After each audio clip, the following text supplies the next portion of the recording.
you have at the base in America Trump, who is himself, subverting the order they had created all these years.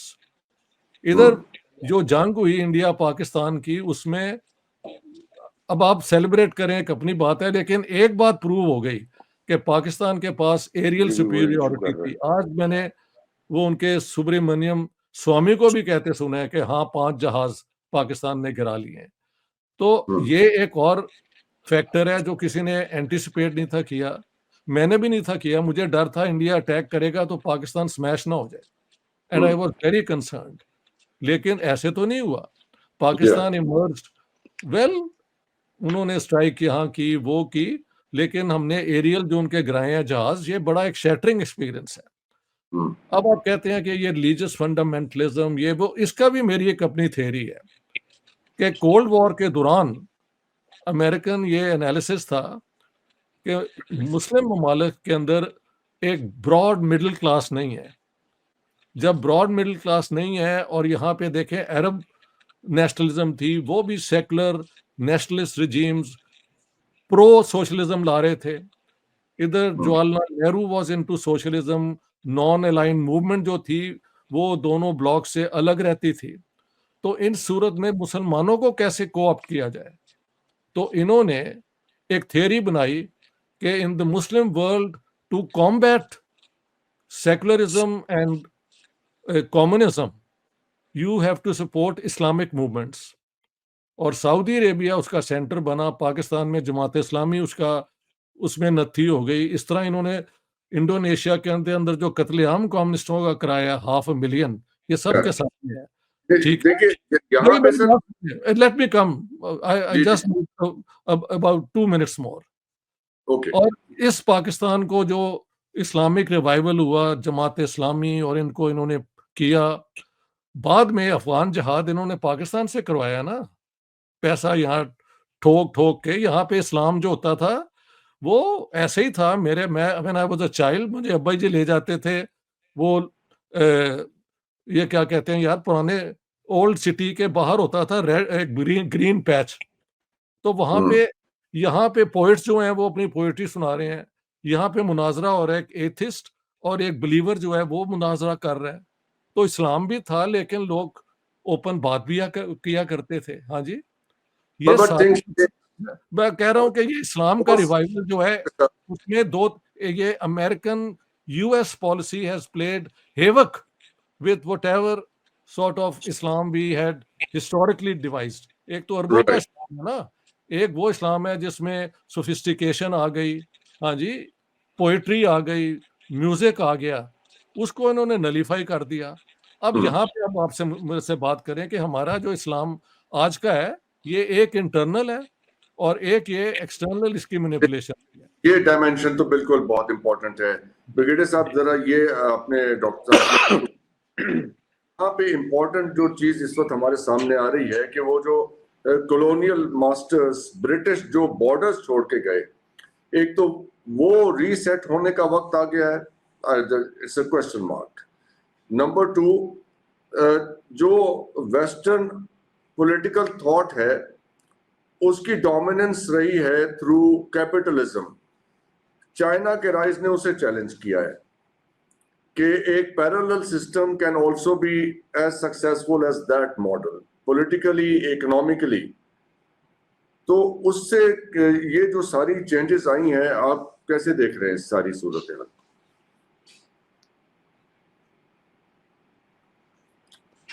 Brigadier साहब का और उस्मान शाहिद साहब का। Doctor साहब, यहाँ पे हमारा जो है ना इस वक्त across the board in different cities कोई प्रॉब्लम है for last couple of days, internet की डिसरप्शन है। सो ये बेसिक क्वेश्चन है सर, इससे हाँ वेस्ट जी, की हाँ जी, पॉलिटिकल डोमिनेंस जो है हाँ, वो कैसे चैलेंज होती है, मैं या समझता जो हूँ, एक पॉलिटिकल अगर आप, आइडियोलॉजी है वेस्ट की, how is that being challenged?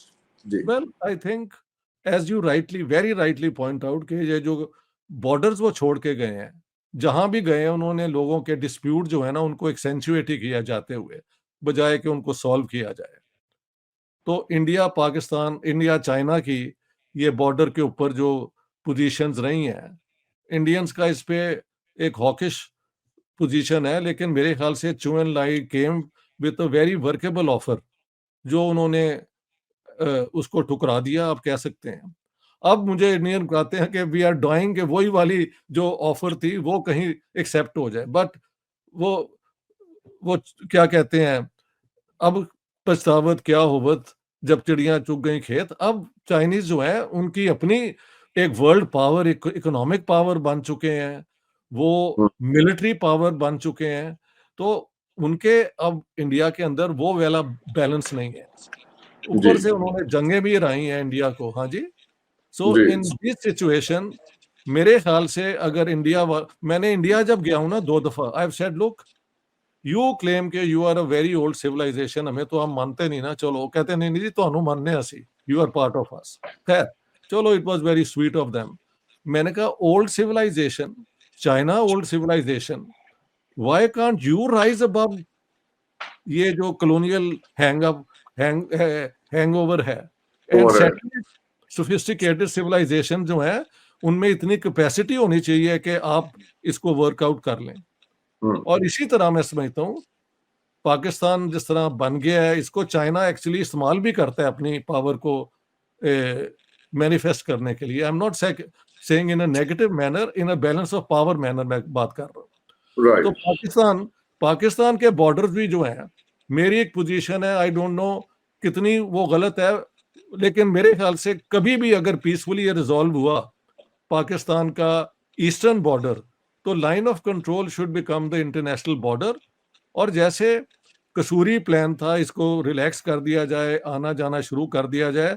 हम पंजाब में जो डिवाइड हुए हैं, यहाँ पे भी रिलैक्स किया जाए, लेकिन you need two to tango, ये बल्कि तो एक two three ideal to tango. ये तो एक आइडियल में, बट आई थिंक कि इस पे ब्रिगेडियर साहब से लेते हैं राय। ब्रिगेडियर जी जी, साहब, क्या बिल्कुल आपको बिल्कुल क्या बिल्कुल। लगता है कि क्या सूरत हाल है ये? हाँ, thank you very much doctor साहब। एक तो आपने आज मुझे मेरे उस्ताद मोहतरम के सामने बिठा दी है। मैं खुद तालिब इल्म हूँ हिस्ट्री का, और आपको पता है मेरी गुफ्तगू का आगाज ही हिस्टोरिकल पर्सपेक्टिव से होता है। जी और जी ज्यादा जो तारीख मैंने पढ़ी और सीखी, स्पेशली हिंदुस्तान और पाकिस्तान के कॉन्टेक्स्ट में, वो मैंने अपने मोहतरम उस्ताद डॉक्टर साहब से ही पढ़ा, और उन्हीं को मैंने bow my head उसको, जी। हाँ जी, thank you very much sir. और उसको मैंने इसलिए भी एग्री किया क्योंकि मेरी खुद जो रिसर्च थी और मेरे जो डिफरेंट थीसिस रहे, और जब उनकी मैं नेविगेट करता था तो मुझे ऐसे लगता था कि वो उसमें बहुत सारी चीजें वो हैं जो डॉक्टर साहब की कही हुई बातें मुझे यानी 100% करेक्ट नजर आती थी, क्योंकि डॉक्टर साहब की रिसर्च पाकिस्तान की लाइब्रेरीज तक या इंटरनेट तक महदूद नहीं थी। डॉक्टर साहब has been visiting India for a number of times, और डॉक्टर साहब ने मुख्तलिफ ममालिक विजिट किए, और उसके बाद उन्होंने अपनी रिसर्च को एक फाइनल शक्ल दे के जो कुतब तहरीर की, वही मेरे ख्याल में हम जो तारीख के तालिब इल्म हैं उनके लिए एक मशले रहा है। हाउएवर, ये जो अभी जितनी गुफ्तगू हुई है, मुझे अफसोस है मैं डॉक्टर साहब की वो गुफ्तगू नहीं सुन सका, उसमें जो कुछ पोर्शन सुन सका because of the net problem. ओहो। लेकिन उसमें, हाँ, लेकिन उसमें मैं गुजारिश करूंगा डॉक्टर जफर कि आप एक दफा ये क्वेश्चन रिपीट कर दें, ताकि मैं उसी में था कि इसको नेट को मैं थोड़ा सवाल ये अपडेट है कि ये जो राइज ऑफ चाइना है, इसने वेस्टर्न पॉलिटिकल डोमिनेंस को, वो जो पॉलिटिकल आइडियोलॉजी है वेस्ट की, जो उन्होंने इक्वेट कर रखी थी कैपिटलिज्म के साथ, कि capitalism and the western political philosophy is the only way to make progress. तो चाइना के सोशलिस्ट सिस्टम ने, वन पार्टी सिस्टम ने तरक्की करके उसको कैसे चैलेंज किया है। So it is not only the economic rise of China, it is only undermining of the political ideals, जो उनके political ideals थे वेस्ट के, उसको भी एक धचका लगा इससे। दूसरी तरफ ये जो ब्रिटिश अनसेटल्ड बॉर्डर्स छोड़ के गए हैं कॉलोनियल रूल खत्म होने के बाद, उनकी आज सूरत हाल कैसी लग रही है आपको? हाँ, इसमें मैं थोड़ा सा, चूंकि मैंने बताया ना कि मेरी मशले राह डॉक्टर साहब ही रहे हैं, तो मैं यकीनन और मुख्तलिफ तारीखदानों को भी पढ़ा, मुख्तलिफ कुतुब को मुताला किया, और मैं इस नतीजे पे पहुंचा। मैं आपके सवाल का दूसरा पोर्शन पहले ले रहा हूँ। तो वो जो अनसेटल्ड बॉर्डर्स छोड़ के गया है ब्रिटेन, जहाँ वो बाय डिफॉल्ट नहीं है, वो बाय डिजाइन छोड़ के गया है। ये वो